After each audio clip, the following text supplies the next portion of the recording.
வைக்கவில்லை என்பது வேறு, வைக்காததை பற்றிய அலட்சியம் வேறு. ஒரு அம்மா பர்தா போடல, புர்கா போடுறதில்லை, போடுறதுங்கிறது வேறங்க, அது பாவம். ஆனா புர்கா போட தேவையில்லை என்று நினைத்தால் அது ஒரு சூழ்நிலையை குஃப்ருக்கு கொண்டு போய் விட்டுவிடும், ரொம்ப ஆபத்துக்கு கொண்டு போய் விட்டுரும். அல்லாஹ் பாதுகாப்பார். அதனால எப்போதாவது ஹதீஸ்கள் கேள்விப்படும் போது, சுன்னத்துகள் சொல்லப்படும் போது அலட்சியப்படுத்தி விடுறாங்க. யா அல்லாஹ் அது செய்யற தௌஃபீக் எனக்கு கொடு என்று நாம் அல்லாஹ்விடம் துஆ செய்வோம். நம்முடைய நபியின் சுன்னத்துகள் அப்படிப்பட்டவை. நம்முடைய நபி இந்த உலகத்தில் கியாமத் நாள் வரைக்கும் பின்பற்றக்கூடிய நபி.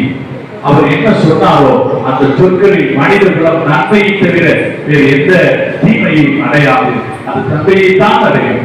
அந்த சுன்னத்துகளை நாம காலம் முழுக்க பின்பற்றிருந்தோம். அல்லாஹ் அதற்கு தௌஃபீக் செய்த புரிவானாக. நம்முடைய நபி ஸல்லல்லாஹு அலைஹி வஸல்லம் எதில் சிறந்தவர்கள் என்பதை அறிந்து கொண்டு அதை நாம எந்த அளவை பயன்படுத்திக் கொள்கிறோம் என்பதை புரிந்து அதன் அடிப்படையில் வாழ்வதற்கு எல்லாம் வல்ல அல்லாஹ் தௌஃபீக் செய்த புரிவானாக. அவரை நேசிப்பதன் அடையாளமாக அந்த சுத்தத்துகளை எடுத்து நடக்க அல்லாஹ் நமக்கு தௌஃபீக் செய்த புரிவானாக.